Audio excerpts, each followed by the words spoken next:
ಕಬ್ಬಿಗೆ 3,300 ಕೊಟ್ಟರೂ ಕೂಡ ಒಪ್ಪದ ಮುಧೋಳ ರೈತರು. ಮುಧೋಳದಲ್ಲಿ ಅಹೋರಾತ್ರಿ ರೈತರು ಪ್ರತಿಭಟನಾ ಧರಣಿಯನ್ನ ಮಾಡ್ತಾ ಇದ್ದಾರೆ. 3,300 ರೂಪಾಯಿ ಈಗಾಗಲೇ ರಾಜ್ಯ ಸರ್ಕಾರ ಘೋಷಣೆ ಮಾಡಿದೆ. ಬಟ್ ಆದರೂ ಮುಧೋಳ ರೈತರು ಪ್ರತಿಭಟನೆಯನ್ನ ಮಾಡ್ತಾ ಇದ್ದಾರೆ, ಧರಣಿ ಕೂತಿದ್ದಾರೆ. ಸಂಗೊಳ್ಳಿ ರಾಯಣ್ಣ ವೃತ್ತದಲ್ಲಿ ಸಾವಿರಾರು ರೈತರು ಭಾಗಿಯಾಗಿದ್ದಾರೆ. ಸಂಜೆಯವರೆಗೂ ಕೂಡ ಸಕ್ಕರೆ ಕಾರ್ಖಾನೆಯ ಮಾಲೀಕರಿಗೆ ಗಡುವನ್ನು ಕೊಟ್ಟಿದ್ದಾರೆ. ಇಲ್ಲ 3,500 ಮಾಡಿ ಅಂತ ಹೇಳಿ ಪ್ರತಿಭಟನಾ ವೇದಿಕೆ ಮೂಲಕವಾಗಿ ದರ ಘೋಷಣೆಗೆ ಆಗ್ರಹ ಮಾಡ್ತಾ ಇದ್ದಾರೆ.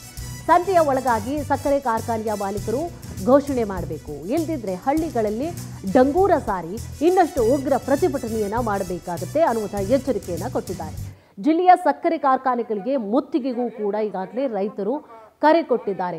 ಕೆಲವೊಂದು ಭಾಗದಲ್ಲಿ ರೈತರು ಈಗಾಗಲೇ ಓಕೆ 3,300 ಫಿಕ್ಸ್ ಮಾಡಿದ್ರೆ ಓಕೆ ಅಂತ ಹೇಳಿ ಈಗಾಗಲೇ ಒಮ್ಮತವನ್ನು ಕೂಡ ಸೂಚಿಸಿದ್ದಾರೆ, ಸಂಭ್ರಮಾಚರಣೆಯನ್ನ ಮಾಡಿದ್ದಾರೆ. ಬಟ್ ಕೆಲವೊಂದು ಭಾಗದಲ್ಲಿ ಅದರಲ್ಲೂ ಕೂಡ ಮುಧೋಳ ರೈತರು ಇದಕ್ಕೆ ಅವರು ಆಕ್ಷೇಪವನ್ನು ಕೂಡ ಎತ್ತುತ್ತಾ ಇದ್ದಾರೆ. ಅಹೋರಾತ್ರಿ ನಾವು ಧರಣಿಯನ್ನ ಮಾಡ್ತೇವೆ, ಇಲ್ಲ 3,500 ಬೇಕು, 300 ಬೇಡ, ನಮಗೆ 500 ಬೇಕು ಅಂತ ಹೇಳಿ ಈಗ ಪಟ್ಟು ಹಿಡಿತಾ ಇದ್ದಾರೆ.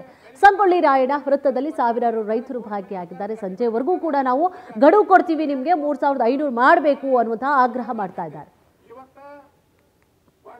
ಕಮ್ಮಿ ಆಗೈತಿ, ನೀವು ರೆಡಿ ಇದ್ರಿ, ಕಬ್ಬು ಕಮ್ಮಿ ಆಗೈತ್ರಿ, ಇಳುವರಿ ಕಮ್ಮಿ ಆಗೈತಿ. ಯಾಕಂದ್ರ ಏನೋ ಕ್ವಾಲಿಟಿ ಬೆಳಿಬೇಕಾರ, ಕಬ್ಬು ಬೆಳಿಬೇಕಾರ, ಗೊಂಜಾಳ ಬೆಳಿಬೇಕಾರ, ಗೋಧಿ ಬೆಳಿಬೇಕಾರ, ಕಡ್ಲಿ ಬೆಳಿಬೇಕಾರ ಈಗ ರೇಟ್ ಸರಿಯಾಗಿ ತಗೊಂಡ್ರೆ ನಮ್ಮ ಬಾಳೆ ಸುಧಾರಣೆ ಆಕತಿ. ಇವತ್ತ ಗೊಂಜಾಳ ರೇಟ್ ಕಮ್ಮಿ ಆಗೈತಿ, ಉಳ್ಳಾಗಡ್ಡಿ ರೇಟ್ ಕಮ್ಮಿ ಆಗೈತಿ, ಎಲ್ಲವೂ ರೇಟ್ ಬಿದ್ದಾವ. ಮಾಲೀಕರು ನೀವು